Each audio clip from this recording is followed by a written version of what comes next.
Om Jnana Timirandhasya Jnananjana Shalakaya Chakshurunmilitam Yena Tasmai Shri Gurave Namaha. So what should we speak about? There are many things that could be discussed. What is the central point? What is the purpose of life? This should be considered. Otherwise, there are so many things we could discuss. What are the problems facing students today?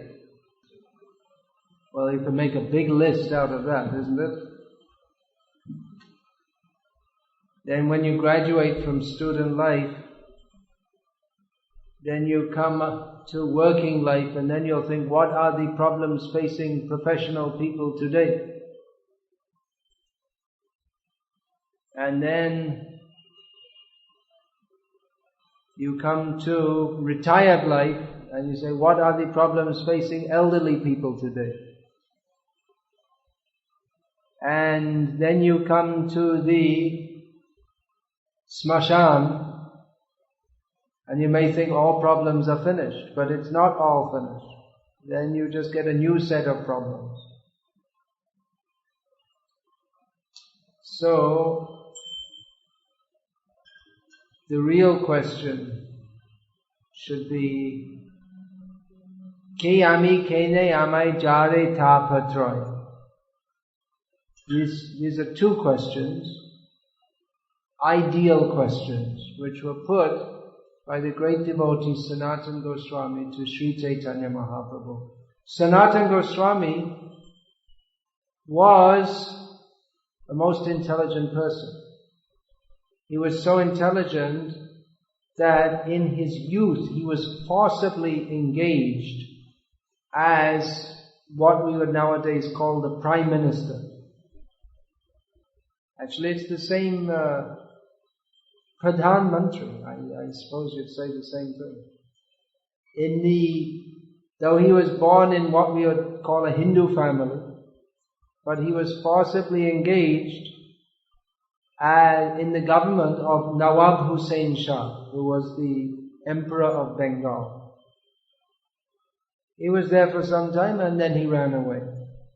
And he met Chaitanya Mahaprabhu, who is Sri Krishna Chaitanya Radha Krishna Hayanya Jagat Guru Gaura Mahaprabhu. Chaitanya Mahaprabhu is Krishna combined with Radha. He is Jagat Guru. He is the Guru of everyone. So he is the right person to ask from. And Sanatana Goswami was intelligent enough to ask the right question. Most people don't even know how to ask the right question. They're trying to solve problems, but they're trying to solve the wrong problem. There's a story. One woman was walking in the forest carrying a big pile of twigs on her head. You don't do that. I never did that either. But still, in the forest in Karnataka, there must be so many women who they go in the forest, they collect all fallen down twigs, gather it up, put it on their head, isn't it? You haven't seen because you're all from the cities. But if you go in the village, you'll find that still today, many village women, they do this. They gather a big pile of firewood, twigs for burning in the fire, put it on their head. So it's very heavy. They're strong enough to carry it. We can't do that. You can pay so much money to go to the gym and all this, but you won't be strong enough. These village women, they just eat a little, ragi or rice or something. They're very strong. So there's a story, one woman was carrying a big pile on her head, and it dropped down. It's very difficult to get back. If it falls, it's very difficult to get it on your head, and then when you're already tired from carrying it, if it falls down. She said, "Oh, Govinda, Govinda, Govinda." She was pious enough to call the name of Govinda. So Govinda came and said, "Yes, what do you want?" She said, please put this back on my head. He said, okay. And he left. And she walked with the firewood on her head. So she could have asked anything. Govinda means who gives pleasure to the senses. So she could have asked for mukti. She could have asked for unlimited material opulence. She could have asked for the opportunity to serve Govinda eternally. She asked, please put this pile of wood on my head. She solved her problem. Her problem was that she dropped the firewood, but she didn't have the intelligence to consider that this is not my real problem. This is an immediate problem, but it's not the main problem. Another example is given that someone goes to a king and then it's very difficult to get darshan with a king. So you meet the king and he says, yes, what do you want? Please give me a pile of ashes. So ashes are not very useful, is it? You can use ashes for cleaning pots. Nowadays you have to spend money and use some chemical. But previously people used ashes. It's more efficient. And free also, because people burn wood. So ashes are free. So if you ask the king for something which is available anywhere, then you're a fool. There's another story of in Bengal, it's quite common. There are many rivers with strong currents. So if the boat has to go against the current upstream, then often you'll find that men with a long rope, they'll be pulling the boat. And you have to be very strong to do that. Then you don't need to go to any gymnasium. So someone is walking along barefoot, and it's very hot and very hard work, and the ground underneath him is uneven and full of stones, and he's thinking, if I ever got some money, more than the small amount I get for pulling this boat, then I would make this path all smooth, so that my feet would not hurt when I'm pulling the boat. If he got more money, then he didn't think I have to stop pulling the boat. But he just thought how I would make it more smooth, the path. So in this way, we're thinking how we will solve our problems. Problems that students face today. What are some of the problems students face today? Not enough money. I don't have enough money. Everyone has that problem. Even Bill Gates has that problem. Because no one ever has enough money. Not enough money. Too much pressure of studies. There's another problem. Not good enough facilities in the hostels, and so on and so on and so on. Incompetent teachers. The syllabus is not practical, and so on and so on and so on. These are the problems. But the real problem is that this whole material world is full of suffering. Therefore, Sanatana Goswami asked, Ke ami? Who am I? Kene amai jare tapatra? Why am I suffering 3 kinds of miseries? Here's something you can learn, something more important than you're learning in college. 3 kinds of miseries. In Bhagavad Gita, Lord Krishna describes this material world as dukkhalayam, a place of suffering. So those sufferings, they have been categorized into 3 categories. Adhyatmic, suffering that is caused by one's own body and mind.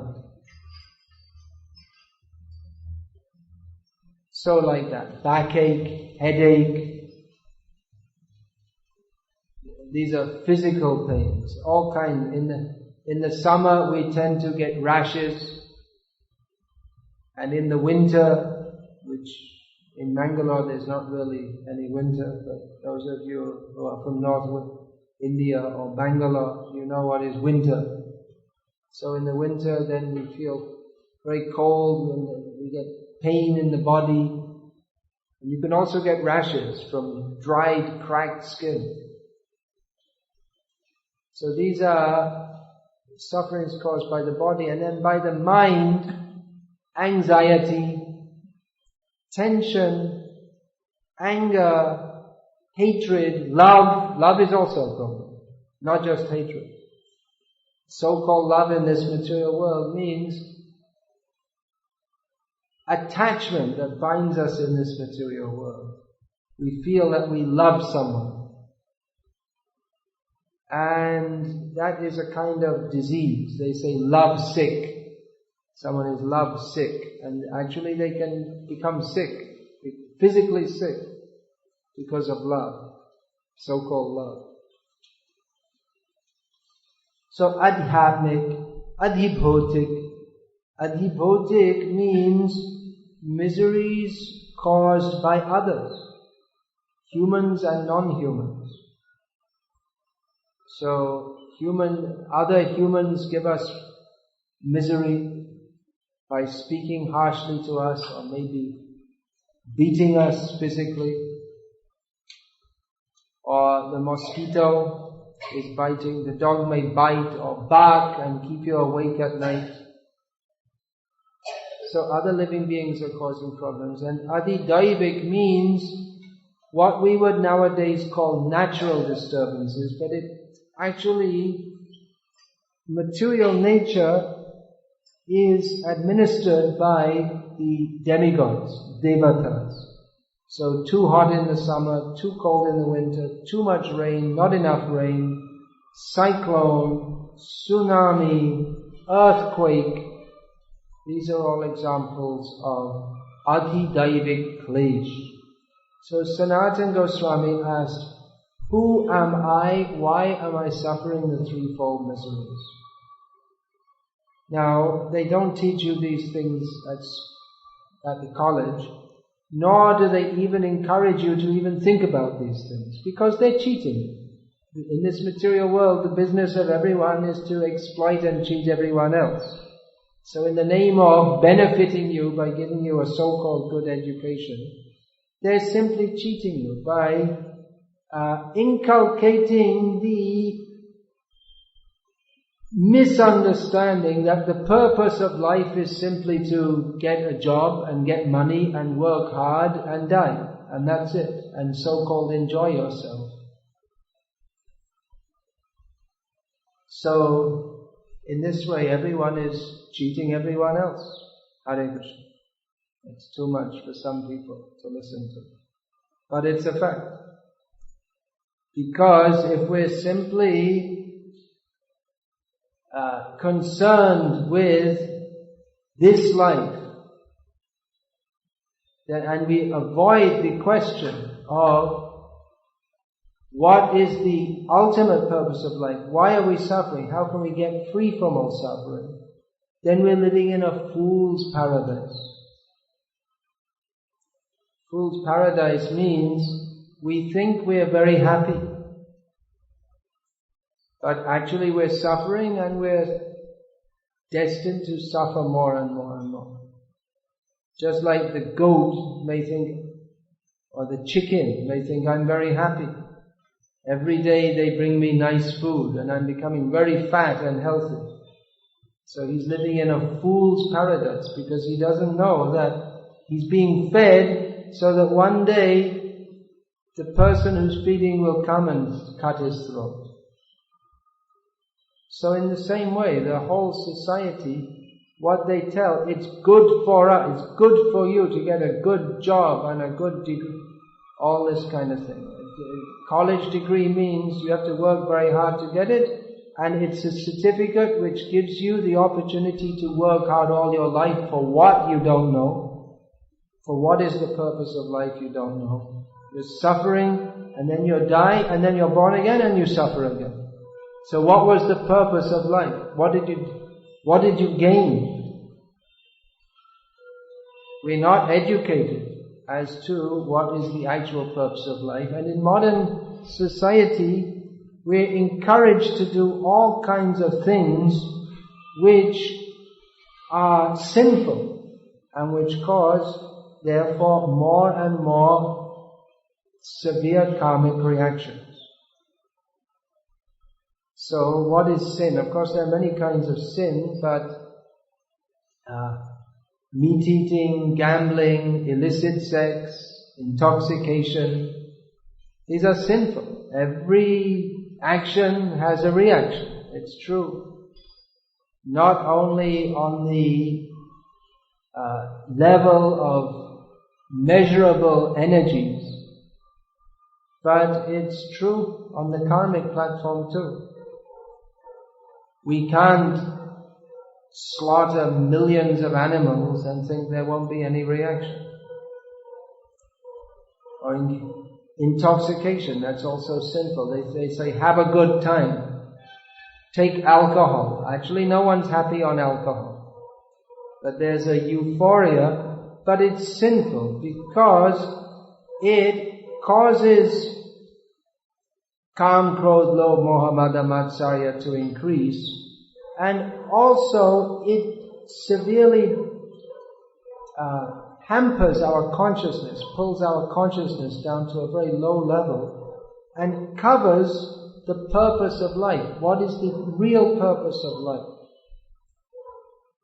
The purpose of life begins with this question: who am I?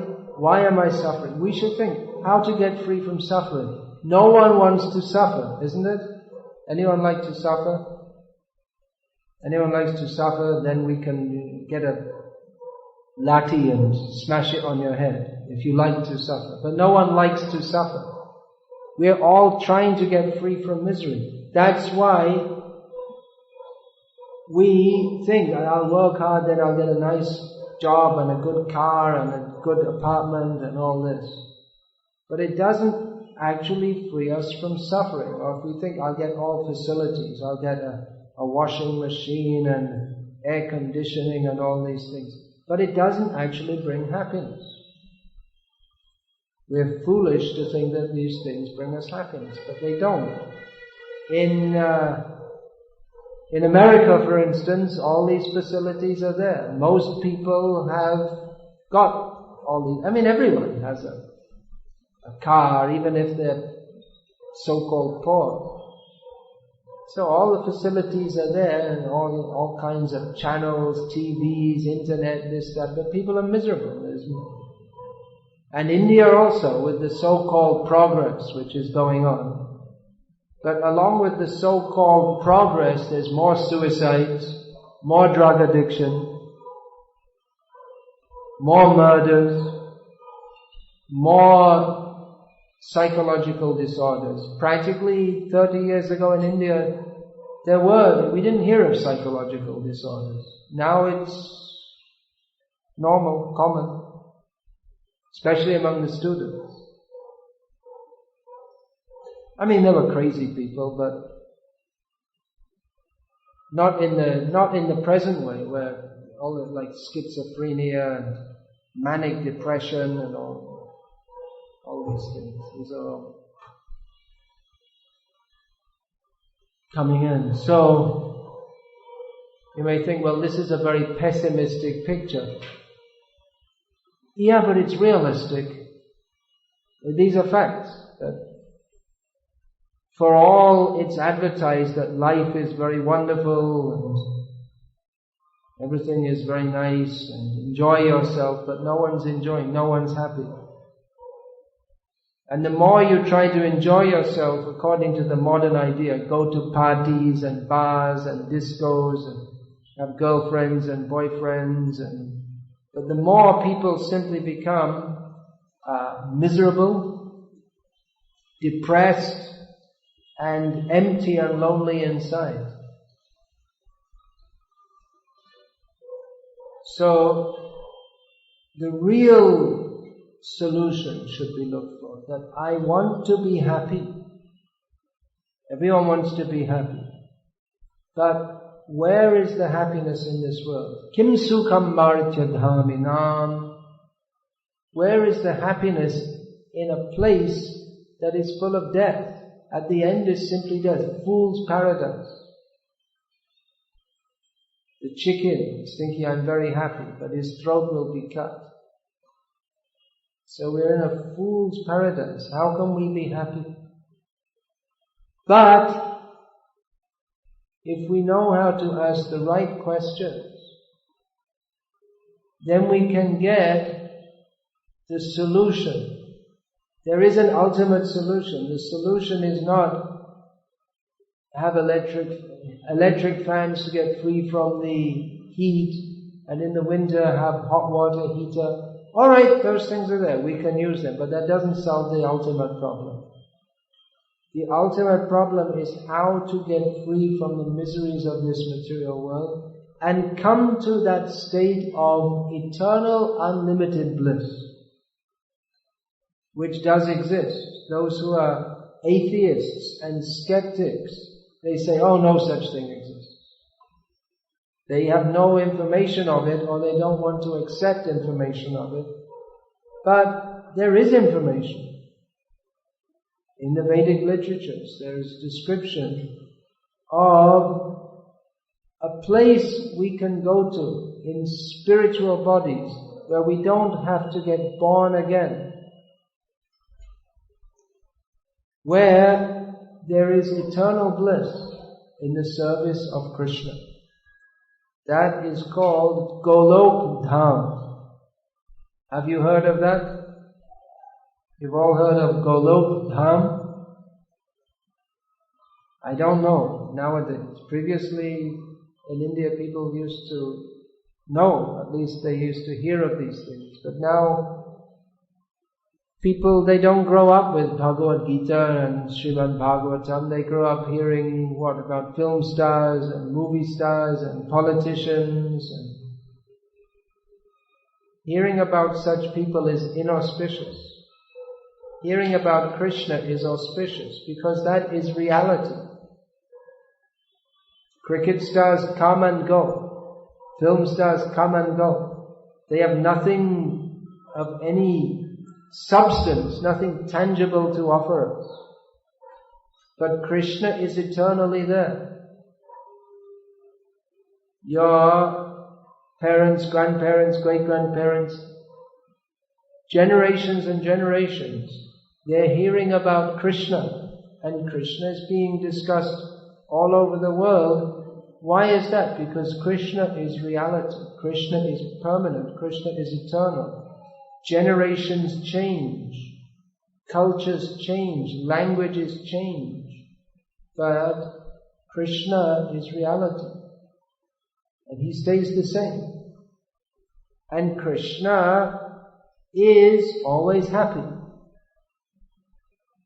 Because that is the nature of reality, is to be happy. That's why we want to be happy. Why do you want to be happy? The atheists, they cannot explain this. They say, there's no God, there's no soul, there's no Atma, and everything has come into being simply by chance. Everything is simply matter. The body is simply a combination of matter, and there's nothing more than that. It's true, the body is simply a combination of matter. But where does this matter get the incentive from to try to be happy? How can matter have feelings of happiness or distress or anything else? Matter doesn't have feelings. You can program a robot that if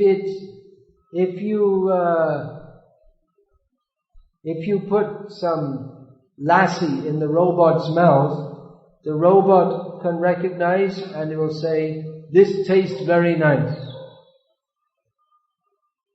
You could probably train a robot or program a robot to do that. You could maybe even program the robot to say that this lassi is too sweet. It could immediately, with its imitation tongue, make a chemical analysis of the sugar content in the lassi and say it's too sweet. And we might think this robot is conscious, but actually it's not. It's not experiencing the sweetness. If we drink lassi, we don't make a measurement of the sugar content, but we can experience it's too sweet or not sweet enough. So we could program a robot to say, I see a red light. But it doesn't mean that in that robot there's any entity which actually has the experience of seeing anything. It's not conscious. So consciousness is the symptom of the soul. And the nature of consciousness is Satchidananda, eternal, full of bliss and knowledge. Therefore we desire not to die, because by nature we are eternal. Therefore we desire to know. Why do we desire to learn? Because it is the nature of the soul to be knowledgeable. Why do we desire to be happy? Why do we distinguish between happiness and distress? Because it is the nature of the soul to be eternally and fully happy. So, therefore Sanatana Goswami asked, why am I suffering? That's the real question. It's not how can I get rid of one suffering? Because the nature of this material world is that we try to solve one problem and we simply create another problem in doing so. Just like we might think that to go from Mangalore to Udupi takes too much time. If you have to walk, it takes too much time. So, alright, now they invented motor cars. And you can go within 1.5 hours. And once they build a highway, maybe in half an hour. But then there are other problems. Traffic accidents. Pollution. 50 rupees a litre. That's also a problem, isn't it? You have to work damn hard to get the money and, 1,000 rupees. What happened? Well, that's just, driving to Bangalore or something. Then digging up from the sea. Someone has to go out in the sea. Ugra karma, this is called. Unnecessary hard work. And sometimes the oil rig catches on fire, and so many people are killed. That happened, 1 year ago, something like that, off Bombay. There's a fire on the oil rig. Dayal Nitai was telling me he was going back and forwards in the ship, bringing dead bodies and half-dead bodies. Now the half-dead bodies would have gone out by helicopter.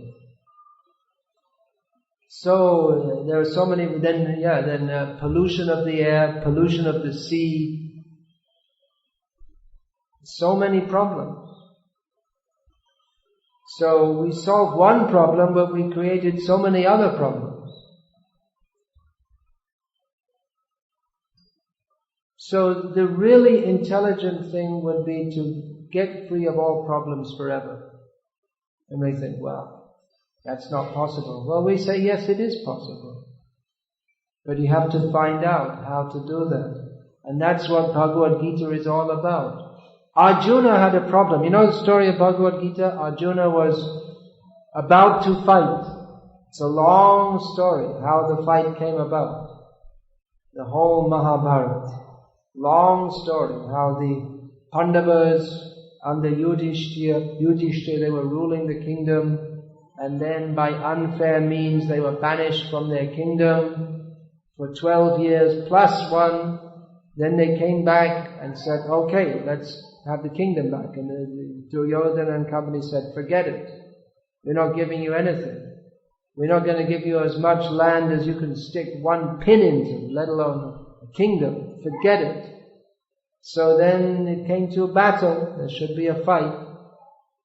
And just as the fight was about to begin, all the armies lined up, and Arjuna said to Krishna, who is the Supreme Personality of Godhead, but who was present apparently in human society as one of the many princes lined up on the battlefield. He wasn't fighting. He had taken the position of Parthasarathi, the charioteer of Arjuna. So Arjuna told Krishna, I don't want to fight.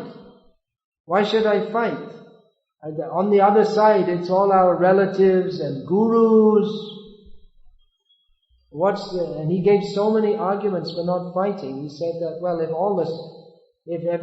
first of all, why should we fight with these people? They may be wrong, but to fight with them, two wrongs don't make a right.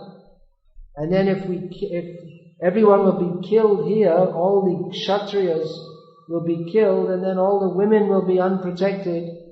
There'll be no strong men to protect them, and then that will cause more chaos. They'll be exploited. And he gave many good-sounding reasons why not to fight. And then Krishna explained the whole Bhagavad Gita, that Arjuna was trying to solve one problem that would be caused by fighting. But what Krishna explained is that this is only one problem. It's a big problem to you. But there's a bigger problem that everyone faces, that this whole material world is full of misery and we can't avoid it. Now that doesn't mean that therefore we should necessarily increase it. Arjuna was trying to avoid increasing the misery, but Krishna explained to him that misery is there. We can't avoid that. So we have to act in a manner according to dharma. Now, of course, this was Arjuna's argument. Adharma vivavat Krishna, padushyanti kulastriyaha, strishu dushtashu varshnaya, jayate varna sankaraha. He said that there will be a dharma by which the women will be unprotected, and therefore so many unwanted children will be born. So he was appealing to dharma, but Krishna explained to him there is a higher dharma.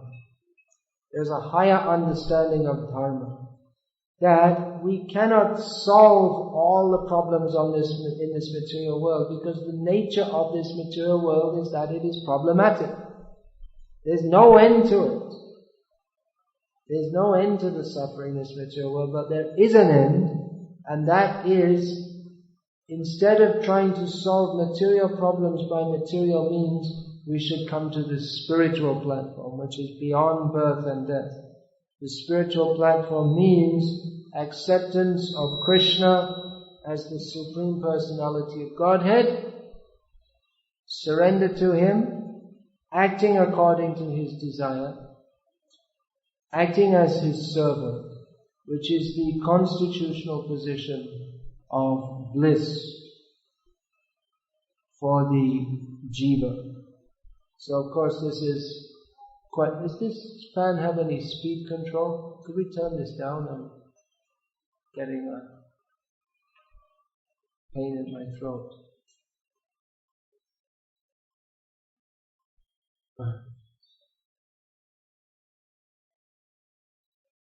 So this is the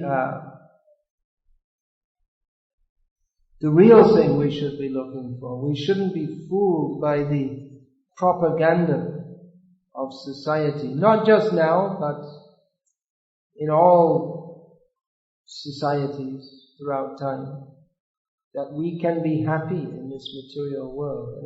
But the fever is more at the present time. The materialistic fever is very high all over the world. This idea that we shall make the world very nice, we shall all live here happily, but we're not going to live here. You build a nice house. You see people spend all their life. They get a house and then they spend their whole life paying for it, and then when they finish paying for it, they die. Or they think, I'll live happily in this house. There are so many things. Just recently in America, the property market prices crashed.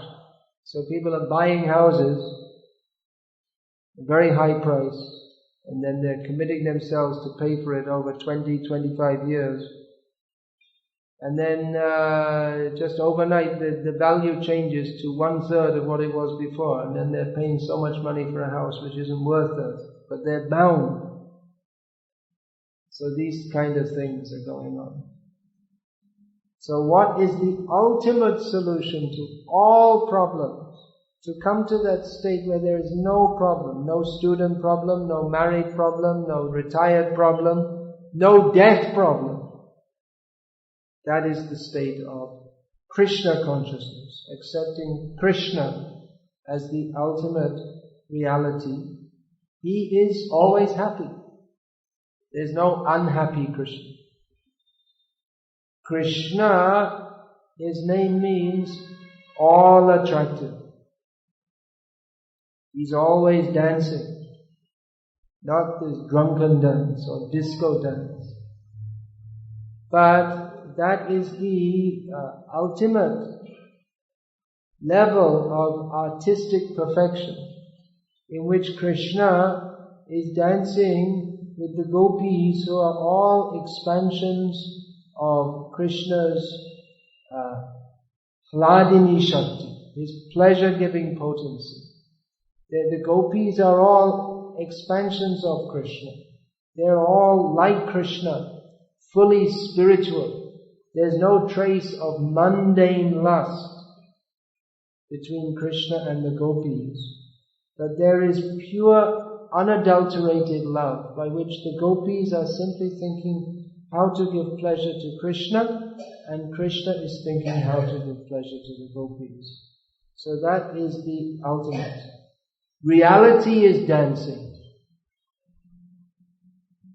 Reality means to dance for Krishna, with Krishna. And reality is dancing. He is reality. Krishna is real.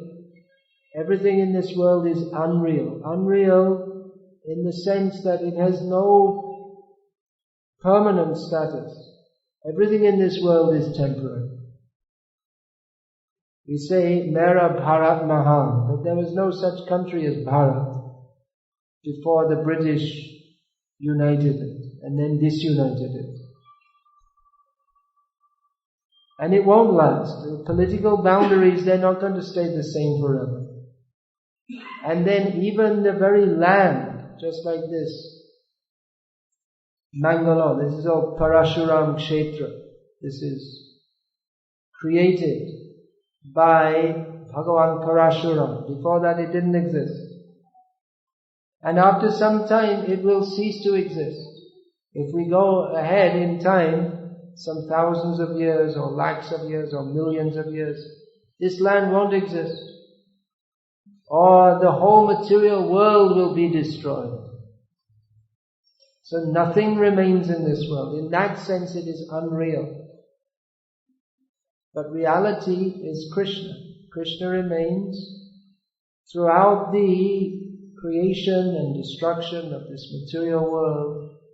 Krishna remains forever in his Gokul Dham, and he's forever dancing and inviting us to join him in his happy world. We are here due to forgetfulness of Krishna. So the solution for that problem is to remember Krishna. It's a very simple thing actually. But Maya is so strong that we think we can be happy without Krishna. But it won't happen. It never has happened in the history of the world, and it never will happen, because Ke Ami, who am I? The answer to that, Chaitanya Mahaprabhu said, Jive Swarupoi Krishna Nityadas. Every living being is an eternal servant of Krishna. So without remembering Krishna, without serving Krishna, whatever we do, we cannot be happy. What would you like to do to be happy? I would like to have, what? A big house, lots of servants, lots of money. But there are so many people with big houses and lots of servants and lots of money, and they have a big sense of importance, but they're not happy. And even if they feel somewhat happy, they have to suffer. They have to die.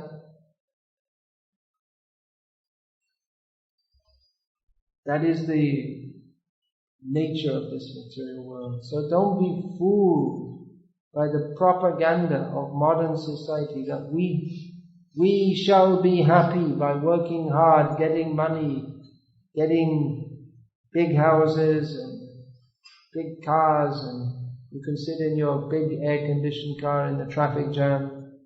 Oh. Car means another headache. Always you have to maintain it, and it's another cheating. They build the cars like everything else, deliberately so that it won't last more than 4 or 5 years very well. And then it's just after that, half the time you're spending money for its repair, or you have to get a new one.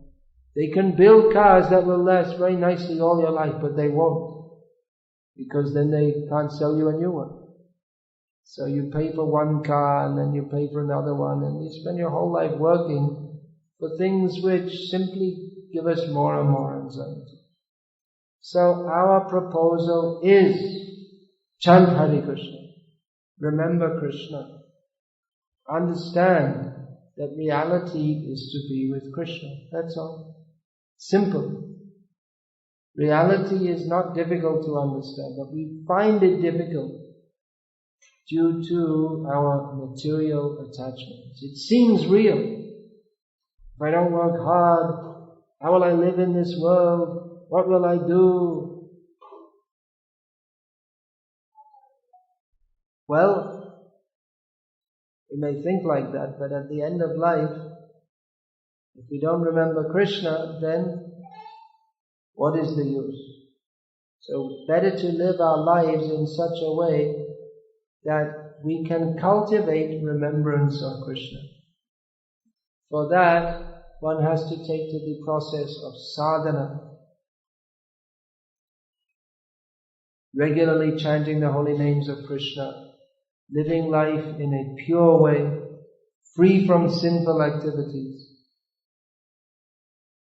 Unfortunately, in modern India, people who want to stop eating meat, fish and eggs, onions, garlic, and taking tobacco and alcohol, who want to live a civilized life, people think there's something wrong with them.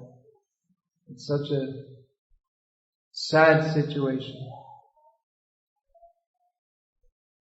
We tend to believe whatever everyone else is doing, we think is right. Follow the fashion, that's all. But it's more intelligent to find out what is actually beneficial for us. So, we recommend you study Bhagavad Gita as it is, understand what is actually beneficial for us, chant Hare Krishna, understand Krishna, and prepare ourselves to be free from birth and death and from all sufferings in this material world, and go to Krishna, serve Krishna eternally, and dance with Krishna.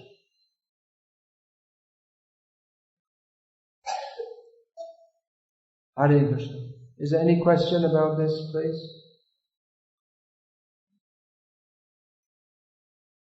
No question. No one understood. Is it? No one understood? No one agreed? No one disagreed?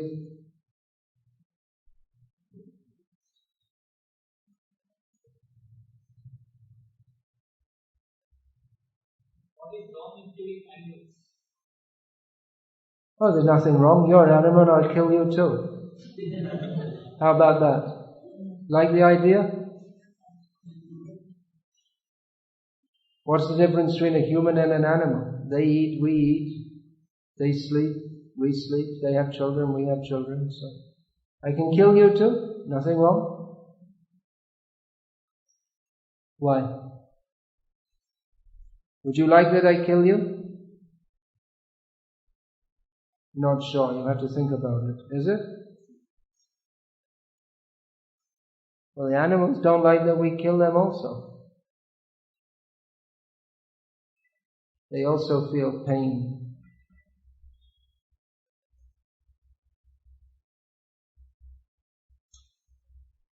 Inflicting unnecessary suffering. Is that not wrong?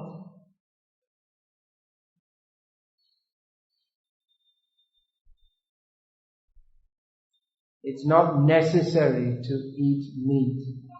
There's propaganda that you become more strong by doing so. But it seems that more likely that you become more prone to get cancer and high blood pressure and all kinds of diseases by doing so. Otherwise, the elephant's a vegetarian. Doesn't need to eat meat to become strong. It's a myth that you need to eat meat to become strong.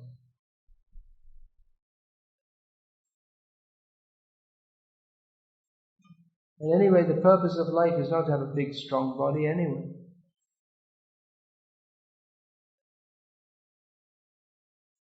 What's the use of a big, strong body and a stupid mind? No benefit. That's an elephant. Big, strong body and not very intelligent. The big, strong body becomes a weak body in due course of time, and then becomes a dead body. So better have a strong spiritual purpose. There's another question?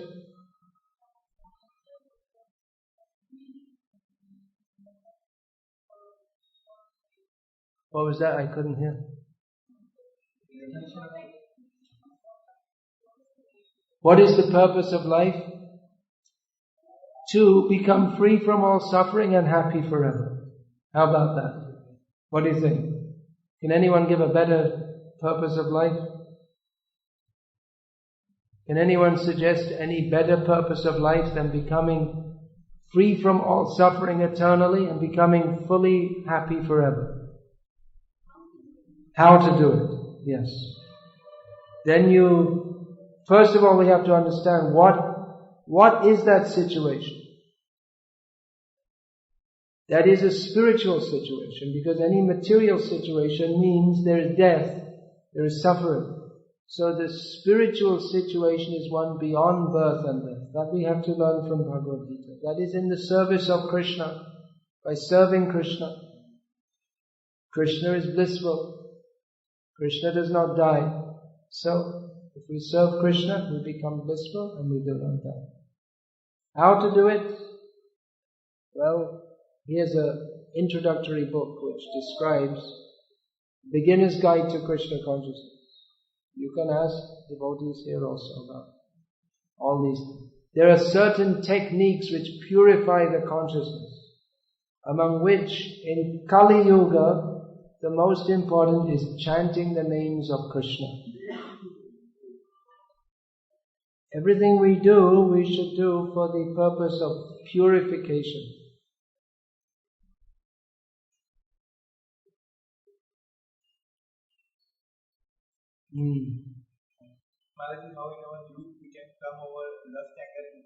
How in youth can we overcome lust, anger and greed? It's not only in youth. Old people also are full of lust, anger and greed. It's a myth to think that as you become older, you automatically become free from lust, anger and greed. It's not true. One has to cultivate higher qualities.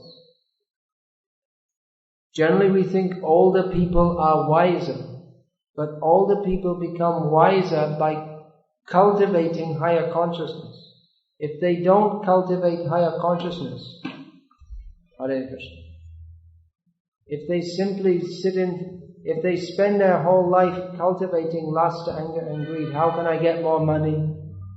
And whatever spare time they have sitting in front of the TV or reading newspapers, then they're not going to become free from that. Rather, it will increase by cultivating it. So instead of becoming old and wise, they become old fools. So it's not a question of in youth becoming free, but of course we should try in youth to become free. But throughout life we have to strive to become free from lust, anger and greed. It's true that at the present time, the advertising industry and so many businesses are targeting youth because there's a large young population in India, or a large young population with money to spend, and they're easily misled. So the advertisements are targeting youth and promoting lust, anger and greed. TV means lust, anger and greed. What else is there on TV? They promote lust by showing all kinds of, sexy programs and advertisements. And greed, buy this, buy that, buy everything else. And anger, violence. So that's TV and cinema. Lust, anger and greed. We can become free from lust, anger and greed by cultivating higher consciousness. Jahi Shatram Mahabaho Kama Rupa Durasadam. In Bhagavad Gita, Lord Krishna gives the formula for conquering over lust. And along with lust go all the other bad qualities. So the formula is that we should know who we are. We are spirit soul. We are part and parcel of Krishna. So cultivating that consciousness, Krishna consciousness, helps us to overcome lust, anger and greed. But don't think it's going to take place in one day. It's not like instant coffee. One has to be patient. If you do not work hard or do a job, then how we can survive in this way? Then it's not. Well, I never did a job. I'm going on 50 years old. I get food every day. That we can chant the name of God and we can. It's not easy to chant the name of God. Does anyone find any difficulty? Can everyone say Krishna? Please say Krishna. Is it difficult? Not difficult, but we can't survive by the name of. Really? Well, I'm not doing too bad. I've traveled around the world so many times. Because the people are busy working hard and doing their jobs. Yeah. So Yeah. then we have to. Why? To survive. That's the myth that they're propagated in modern society. Unless you work like an ass, you cannot survive. But in Bhagavad Gita, Lord Krishna says, Anad bhavanti bhutani. We live on food, not paper. Not paper money. Anad bhavanti bhutani. Where does the anna come from? Parjanyadamna sambhavaha. That comes from rain. Then, yagyad bhavati parajanyo. By performing sacrifice comes rain. And yagya karma samudbhavaha. Yagya is possible to perform when we lead a pious life. So, it's not a fact that the rotten vegetables full of chemicals that you buy in the market come from factories. But rather, everything is provided. Everything in this world is provided by God. Before there were factories and colleges, dozens of engineering colleges and these mechanical airplanes and computers, people were living. They call that backward. But this modern society is backward because they promote all sinful activities The air is poisonous to breathe. There's no such thing as drinking water, which is actually fresh and pleasant and unpolluted. The mind is polluted. People have no idea of the goal of life, and they think it's advanced because we can go in a motor car. This is perverted thinking. Simple living and high thinking, that is actual human civilization. Modern civilization means people think they're very educated because they have a piece of paper from a college by which they can run from place to place like a dog and say, please give me something to eat. And we're brainwashed into thinking that unless we work hard, we cannot survive. And what should be our main goal in our life? Well, I just gave a whole lecture about it. If you couldn't pick it up from the lecture, then what shall I say?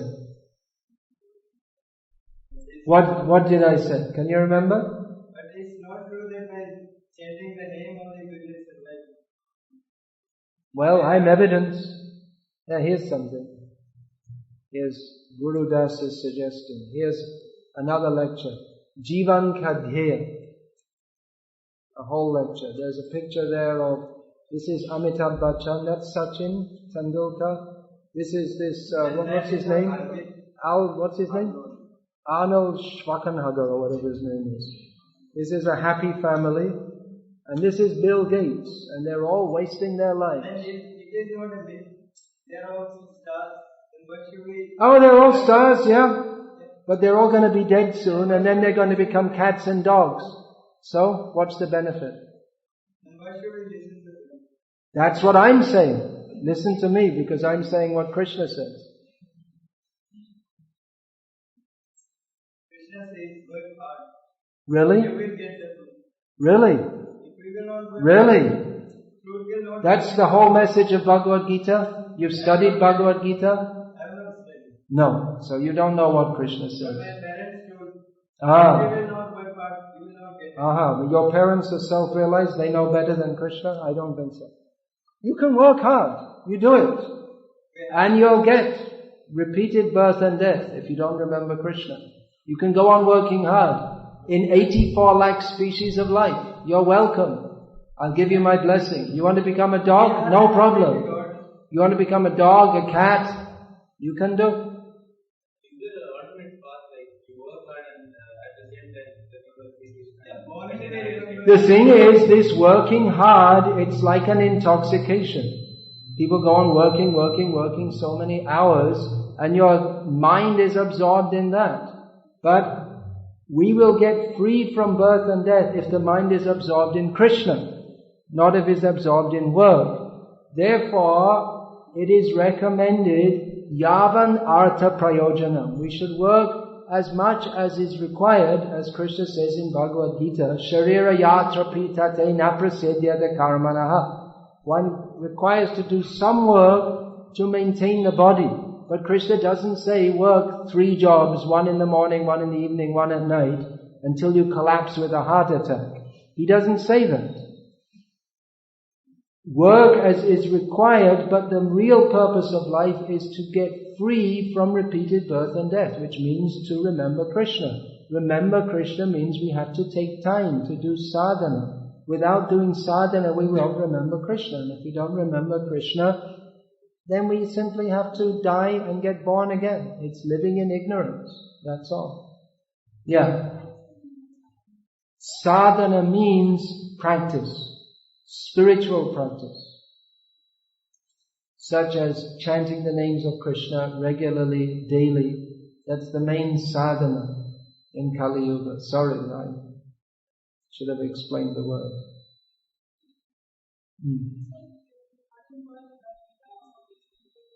People are doing sinful things. Yeah, in the modern world, sinful life is being promoted. Just like, for instance, I'll give an example. Now, Al Gore, he has a very good name, Gore. You've all heard of Al Gore? He was an American presidential candidate. His name is good, Gore, which means Chaitanya Mahaprabhu. So he's recently become famous for his explaining about all the dangers of pollution and how we have to become more ecologically aware and use less water and use these kind of bulbs instead of the other kind of bulbs. And people are praising him that, well, this is very good. But what he doesn't say is that the meat industry is more polluting than all these things put together. That by taking one hamburger, which in America people eat hamburgers, it's got maybe, a quarter pound of meat in it, then that pollutes more than using a bulb for like 6 months. One meal which they take in 5 minutes. But he didn't say that, because they don't want to go against the meat industry, because it's a multi-billion-dollar industry. Jimmy Carter, maybe you heard his name, the peanut farmer who became the President of America. He made dozens of political mistakes. One of them was that for one day at the White House, he observed Vegetarian Day. Then he was finished. Because the whole meat industry turned against him, and they've got billions of dollars. So they're promoting, eat meat. It's being promoted, isn't it? Eat meat, drink out. How many advertisements are there all over the place for drinking alcohol? Now, does it benefit anyone by drinking alcohol? Does anyone get any benefit? Well, the only benefit is to the owner of the whiskey companies or beer companies. Otherwise, it's very bad for the health. It's very dangerous. Drinking and driving is very dangerous. Or so many murders are committed by drunken people. So much violence. There's no benefit to human society, but they're promoting it because some people make lots of money. That's all. So just see, people are being misled. It's cheating on a massive scale. So we're recommending lead a pure life and get free from birth and death by chanting the names of Krishna. Now also they're promoting boyfriend, girlfriend, love affair, this, that, but that also it simply leads to so much suffering. In the movies they show, oh, very nice, very happy, but actually it's just a disturbance to the mind. The old system was better. The parents arrange the marriage, and they agree to live together responsibly in a civilized manner, and they go on with life. But nowadays, because the idea, instead of thinking that marriage is joining together for the sake of dharma, to live responsibly and worship God, they think just how I can enjoy. Everyone from the beginning of life is thinking simply, how can I enjoy? So even socially it's not good. No one cares for their elder parents. People don't even care for their children. There are the great heroes of modern society. Mick Jagger. Who's heard of Mick Jagger? Who's unfortunate enough to have heard of Mick Jagger? You've heard of him? Famous rock star. So he's had so many children by so many women, and he's like a hero of the modern world. That's a normal thing. But that's not, of course, if someone has many children and they may have many wives and they look after them, and that's one thing. But just, you have a girlfriend, she gets pregnant, and then, okay, forget you and go on to the next one. This irresponsible life is causing so many problems in human society, but they're promoting it. Because if people become more and more adharmic, then they can sell their products more easily. People become more and more foolish. Who will buy whiskey when it just gives you a headache? But they're promoting, it's very nice, it's very good, and therefore people are buying it. Coca-Cola, if Coca-Cola was sitting in the shop, or Pepsi-Cola, They're both in India, right? Isn't it? I don't know. I suppose so. If it was just sitting in the shop and they never advertise it, would anyone ever buy it? No, because there's no need for it.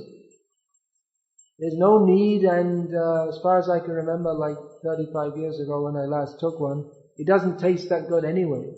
It has no nutritional value whatsoever. No one, but they have multi-billion-dollar advertising industry, and therefore they make so much profit, which just goes to show how foolish people are. Because by spending billions of dollars, they make billions of dollars selling things to people which are completely useless for them. Coca-Cola is completely useless.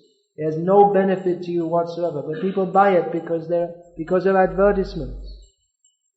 So we are suggesting that don't be fooled by modern society. It's just cheating you in all respects.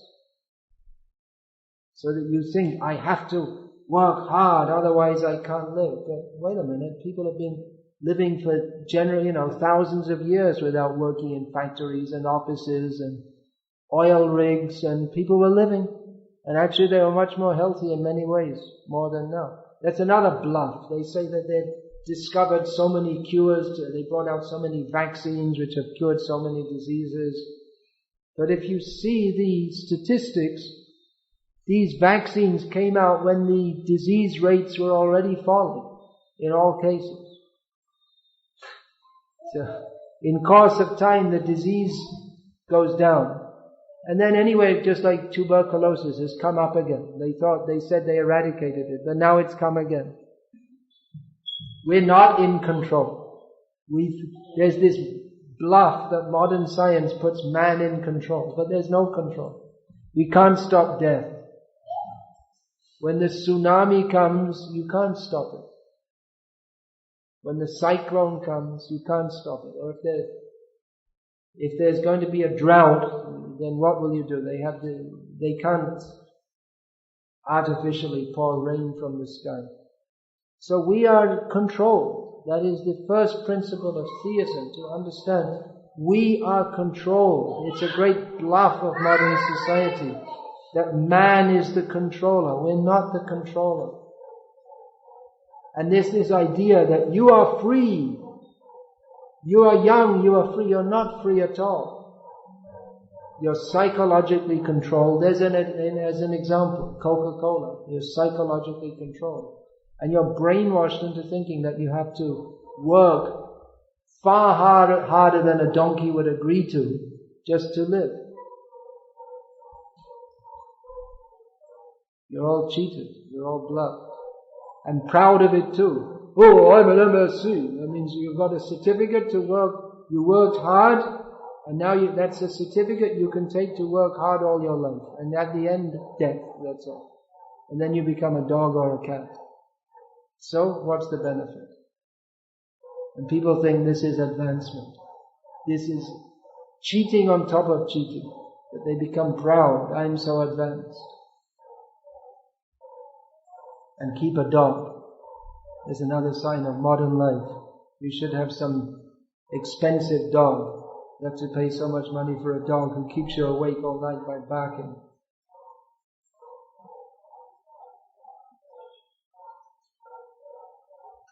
How do we prove the cycle of birth and death? Prove. What would you consider to be proof?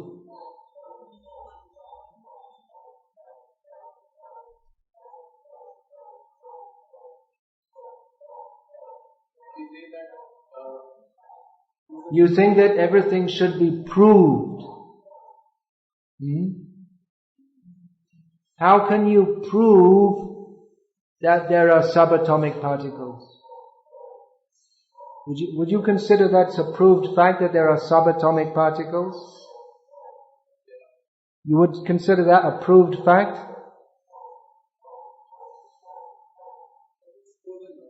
Well, you consider it's a proved fact. Okay. So what's the proof? Has anyone ever seen subatomic particles?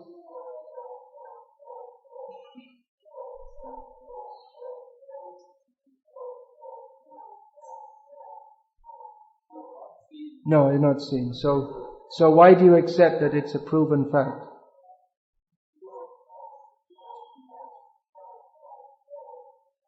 Because certain scientists say so and you believe them, right?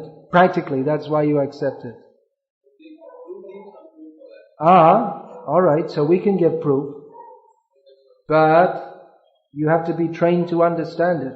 Even if a scientist came, an atomic physicist came and gave the proof, all the mathematical formulae, would you understand it? No.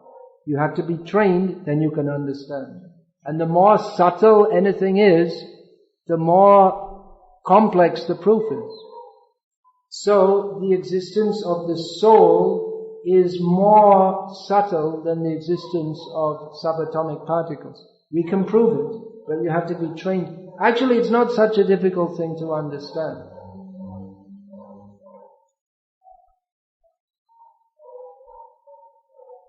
Where are you from? Ranchi. Ranchi, okay. So in Ranchi people speak Hindi mostly, is it? Not Jharkhandi. In the villages they speak Jharkhandi, presumably. So in Hindi when someone dies they say, oh chalega. ऐसे बोलते हैं ना? So in Bengali they say chale gete. In English they say he's gone away. In Canada, what do they say? When someone dies, he's gone away? Satto hodu, something like that. Hodu. So who went and where did they go? The body's there. Why is it that in every language of the world when someone dies they say he's gone away? Why? The same body is there.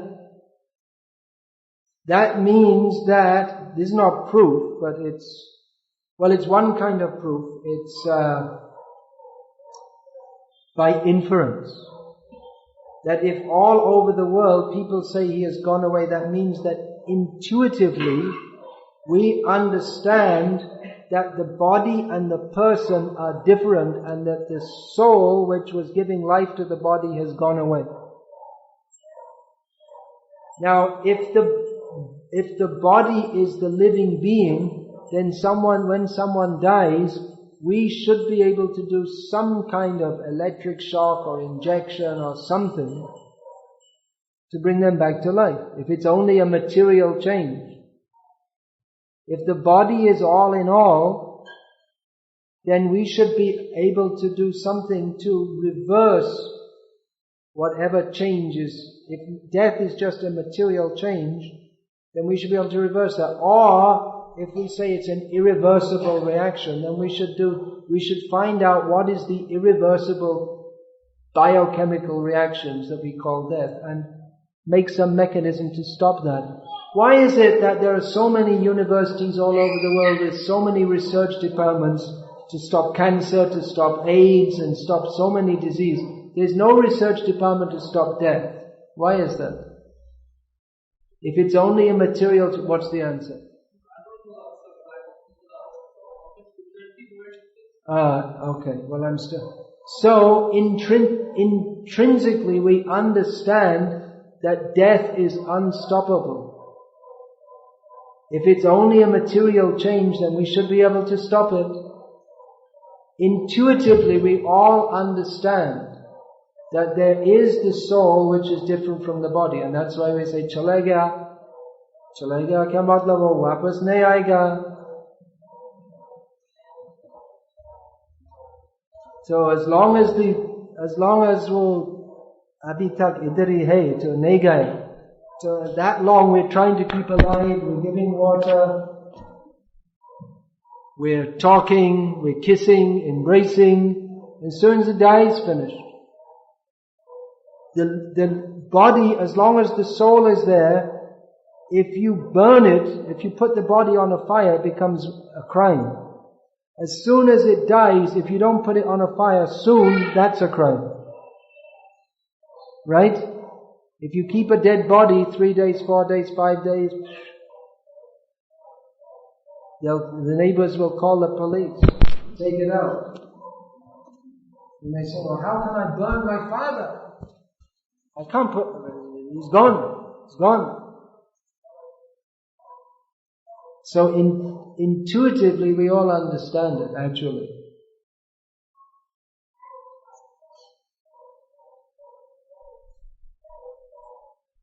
There's another example Krishna gives in Bhagavad Gita that can help us to understand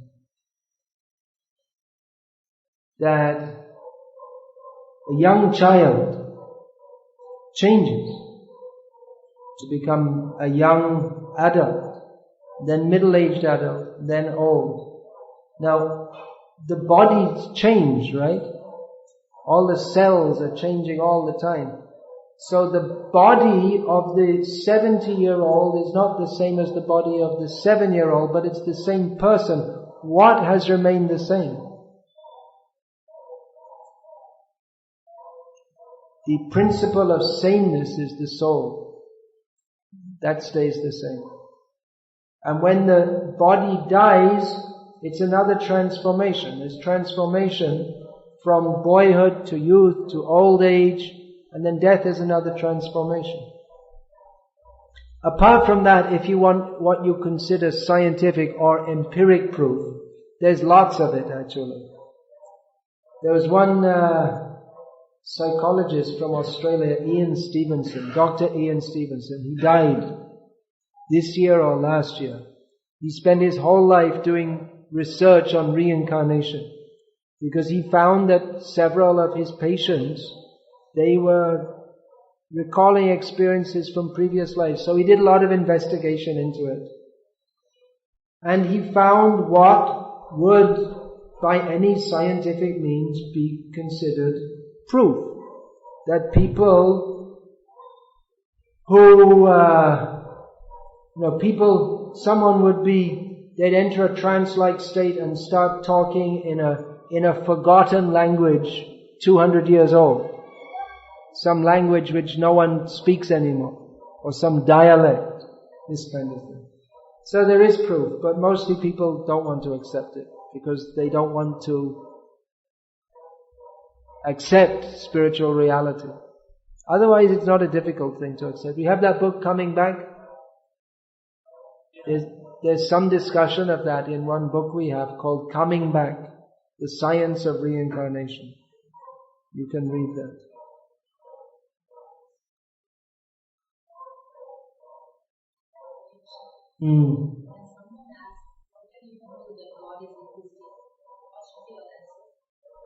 Again, what do you consider proof? The proof of the existence of God. What do you mean by proof?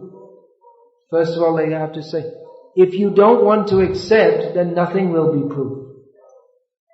There have to be, you see, if we say even in what they call science, empiric proof, we have to accept some axioms.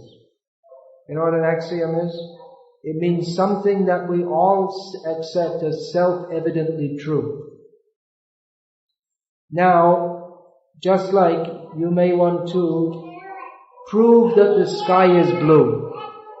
Okay. So, we walk out in the morning and we see it's blue. But someone else says, no,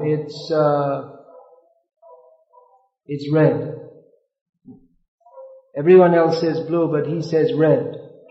So then we would say if 200 people all see it's blue and one says I see it's red, then we either think that he's stupid or he's lying or that he has some visionary defect. And here's the book, Coming Back, The Science of Reincarnation. So there, just like 1 plus 1 equals 2. We all accept. Generally in scientific proof, they want to use mathematics, isn't it, for so many. Now if someone says, well, there might be some case where 1 plus 1 doesn't equal 2. Or we want to, all people are born from a father and a mother, and someone may say, well, maybe there's someone who isn't. Actually, in Shastra there are instances. Brahma was born directly from Narayan. But generally in human society, a human being is born from a mother and father. So if someone argues, then no, I don't accept that. Then the point is you can go on arguing forever. But someone who is reasonable will accept some reasonable arguments. So, if we say we accept, what is the proof of God? Well, first of all, what would you accept as proof? Now some may say, well, you have to show me God. But then you may not recognize, even if we show this is God, unless you're trained, you may not recognize. Just like that example of subatomic particles. An atomic physicist may give the proof, theoretical and some experiment, but unless you're trained, you can't recognize. You may say, well, I didn't see any subatomic particles. One who's trained can recognize it. One who's not trained, they see, but they don't understand. So, seeing God is not just a matter of seeing with the retina, but it means being trained to understand the phenomena you see. You understand? So, that may require some training to understand, but basically we can all understand the point that we are controlled. We are not independent. We may think I am free, but we're not. We are forced to die. We are forced to grow old. So we are under control of power, some power that is higher than us. When we accept that that power is under the control of the powerful, as we always say, any power, electric power, any power that human beings have harnessed, put it somewhere else so it doesn't fall down, is under the control of someone. So the controller of all power is God. People may say, well, I don't see, so I don't believe. You can just tell them, then you're a fool. That's all. Because there are so many energies which may be existing which we don't see or we don't understand. That doesn't mean they don't exist. Just like radio waves existed before they were discovered. That didn't mean they didn't exist. So someone may say, well, when electricity was first expostulated in the modern world, actually all these things are described in the Vedic literatures long before they so-called discovered them. But when it's first expostulated that there's electricity, you say, well, I don't believe in that. You don't believe means you don't understand. That doesn't mean it doesn't exist. That's your foolishness, that's all. It's the same, just like so many things. Electricity, radioactivity, magnetic waves, all these things. You believe in them because you believe scientists, that's all. You don't know. You say it's proven. You don't know what the proof is. You just presume that the scientists, what they're saying is true. And you say it's proven because they say it's proven, but you don't know. It's just a matter of faith, that's all. You believe the scientists, and for your information, the scientists are changing their theories all the time. A few years ago in a magazine I read that among astrophysicists there are more than 2,000 theories about the origin of the universe. And how many astrophysicists are there in the world? Probably not more than 2,000 anyway.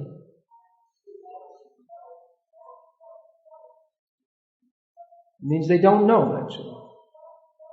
They say there are so many theories. It just means they don't know, that's all. They won't say they don't know. They say there are so many theories. Sounds very intelligent, but what it means is that they don't know. They're in ignorance. That's all. And we're bluffed and we think, oh, they're very intelligent. They're making so many theories. Well, we have knowledge actually. We know. Aham sarvasya prabhavo matah sarvam pravartate. This is the statement of Lord Krishna in Bhagavad Gita. He creates the universe. So, we believe it. And you believe the astrophysicist who doesn't know. We believe Krishna. Like I say, so many people come and go. Einstein came, Einstein went. And so many people come and go. But Krishna remains.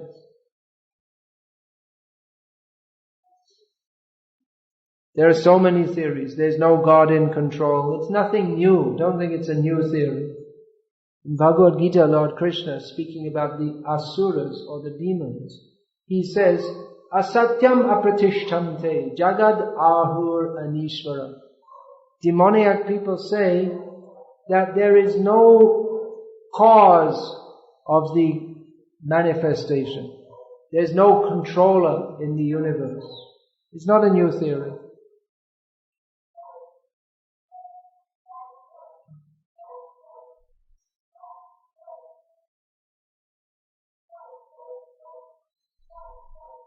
Hare Krishna. You wanted, who is that? Someone wanted to say? No? Alright. Now you're looking away. You were going to say something. Alright, don't say. Doesn't matter. Yeah. He doesn't want to say himself? When we eat plants, Plants, yeah, we also eat. But that doesn't cause as much suffering as as killing animals because their consciousness is much less developed. Another thing is that much vegetarian food does not involve killing. When we eat grains like rice and ragi and wheat, it doesn't involve killing. They're harvested after the plant dies. You know that? You have any idea about that? Have you ever seen the rice fields, when they become yellow, they cut it? Yellow means already died. So, that doesn't involve killing. Taking fruit from the tree does not involve killing. Taking milk does not involve killing. And even the killing that may be there, that causes a lot less suffering than it does slitting the throat of an animal. But it's true, that's also sinful, because anything we do in this world, if it's not done for the sake of Krishna, is sinful. But there are degrees. Therefore, we don't take vegetarian food, we take Krishna prasad. Food that's offered to Krishna, that's free from sin. All sin. We have a book about that too. We have that, higher taste. Yeah, so that is elaborately answered in the book, The Higher Taste. Spiritual vegetarianism. We're not simply vegetarians. Spiritual vegetarianism. Higher than vegetarianism.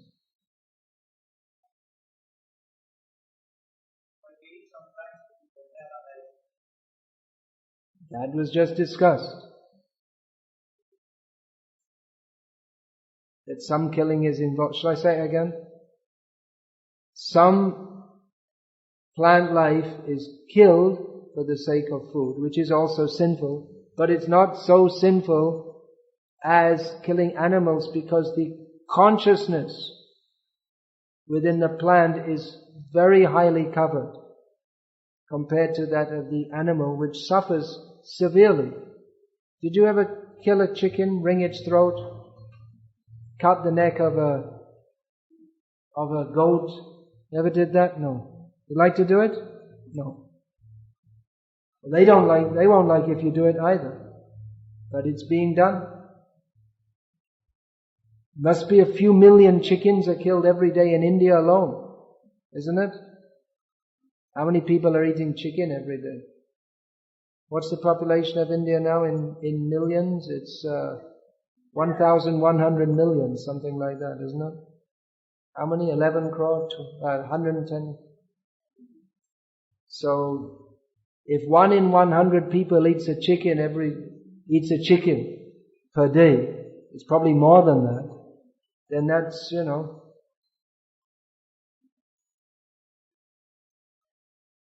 at least, some lakhs of chickens are being killed every day. So, that's sinful. But if we offer the vegetarian food to Krishna, then it becomes free from all sin. Yeah.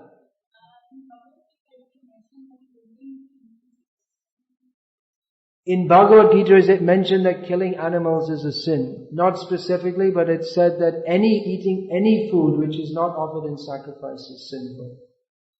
Lord Krishna also states, Patram pushpang palang toyam, that food should be offered to me, which is from fruit, leaf, flower and water. He also mentions 3 kinds of food. Ahara tamasa, food which is rotten, is in the mode of ignorance. The 3 kinds of food. In other scriptures we'll find. Manu, for instance, describes. He says that eating fish is the most sinful. Or it's the lowest. One who eats fish eats all kinds of meat. Anyway, our main thing is not campaigning for vegetarianism. We say, worship Krishna. Take nice Krishna prasad. You'll be happy. You'll be healthy.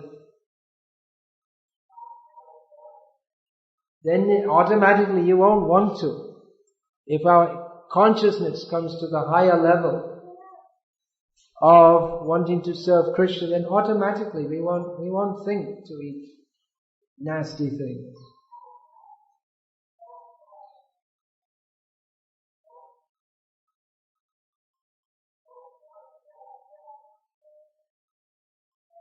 Won't be attracted. Yeah. How did I join? That is due to the mercy of Srila Prabhupada, whose book I read. I came to the temple and I saw that the devotees in the temple, they're just completely different to materialistic people. Their goal of life is completely different. And the philosophy they spoke was perfect, so I had no choice.